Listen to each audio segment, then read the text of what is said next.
ಸ್ವಲ್ಪ ಕಾಯಿ ತಗೊಂಡಿದ್ದೀನಿ, ಕೊತ್ತಂಬರಿ ಸೊಪ್ಪು, 3 ಸ್ಪೂನ್ ಧನಿಯಾ ಪುಡಿ, 2 ಸ್ಪೂನ್ ಖಾರದ ಪುಡಿ, 1 ಟೊಮೊಟೊ ಹಣ್ಣು, ಈರುಳ್ಳಿ 1, ಸ್ವಲ್ಪ ಹಸಿ ಶುಂಠಿ 1, ಮತ್ತು 1 ಚಿಕ್ಕದು ಬೆಳ್ಳುಳ್ಳಿ, ಮತ್ತು ಒಂಚೂರು ಚಕ್ಕೆ ಲವಂಗ.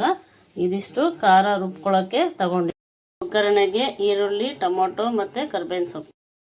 ಇವಾಗ ಖಾರ ರೆಡಿಯಾಗಿದೆ. ಇವಾಗ ಈರುಳ್ಳಿ, ಟೊಮೊಟೊ, ಕರಿಬೇವಿನ ಸೊಪ್ಪನ್ನ ಒಗ್ಗರಣೆಗೆ ಹಾಕ್ಕೊಳ್ಳಿ.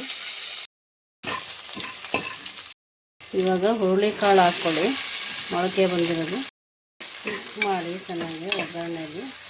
ಇವಾಗ ಸ್ವಲ್ಪ ಫ್ರೈ ಆದಮೇಲೆ ನಾವೇನು ಖಾರ ರುಬ್ಕೊಂಡಿರ್ತೀವಲ್ಲ ಅದನ್ನು ಹಾಕಿ ಕನ್ಸಿಸ್ಟೆನ್ಸಿ ನೋಡ್ಕೊಂಡು ನೀರು ಹಾಕ್ಕೊಳ್ಳಿ. ನಿಮ್ಗೆ ಎಷ್ಟು ಬೇಕೋ ಅಷ್ಟು. ರುಚಿಗೆ ತಕ್ಕಷ್ಟು ಉಪ್ಪು ಹಾಕ್ಕೊಳ್ಳಿ. ಮಳ್ತಾ ಇದೆ, ಒಂದು ವಿಷಲ್ ಮಾಡ್ಕೊಳ್ಳಿ.